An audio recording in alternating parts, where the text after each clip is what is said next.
বাংলাদেশের চলমান বন্যা পরিস্থিতি। বন্যায় ২৯ লাখ মানুষ পানিবন্দী। ৮ জেলায় মারা গেছেন ২ জন। চলমান বন্যায় দেশের ৮ জেলায় প্রায় ২৯ লাখ মানুষ পানিবন্দী হয়ে পড়েছেন ৪,৪০,৮৪০টি পরিবার। এখন পর্যন্ত মারা গেছেন ২ জন, একজন ফেনীতে আরেকজন ব্রাহ্মণবাড়িয়ায়।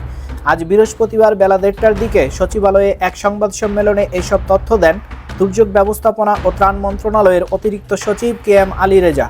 মন্ত্রণালয়ের তথ্য অনুযায়ী বন্যা দুর্গত জেলা ৮ জেলার মধ্যে রয়েছে ফেনী, কুমিল্লা, নোয়াখালী, ব্রাহ্মণবাড়িয়া, চট্টগ্রাম, খাগড়াছড়ি, মৌলভীবাজার ও হবিগঞ্জ।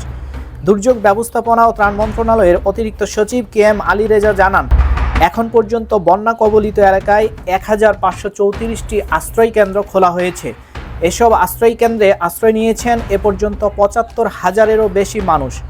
তথ্য উপদেষ্টা নাহিদ ইসলাম বলেন, সতর্কতা না দিয়ে বাঁধ খুলে দেওয়ায় ভারত চরম এক অমানবিকতার পরিচয় দিয়েছে। এদিকে ফেনী জেলার যেসব এলাকা উজানের পানি দিয়ে প্লাবিত হয়েছে তার মধ্যে রয়েছে ফুলগাজী, পরশুরাম ও ছাগলনাইয়া উপজেলা। ফেনীর পৌরশহর বন্যার পানিতে তলিয়ে গেছে। ফেনী সদর উপজেলার নতুন নতুন এলাকা প্লাবিত হচ্ছে।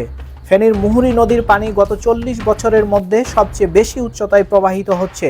বন্যা দুর্গত এলাকায় সেনাবাহিনী, নৌবাহিনী, বিজিবি, স্থানীয় প্রশাসন সহ বিভিন্ন রাজনৈতিক দলের নেতাকর্মী ও স্বেচ্ছাসেবক সংগঠনগুলো উদ্ধার অভিযানে কাজ করছে।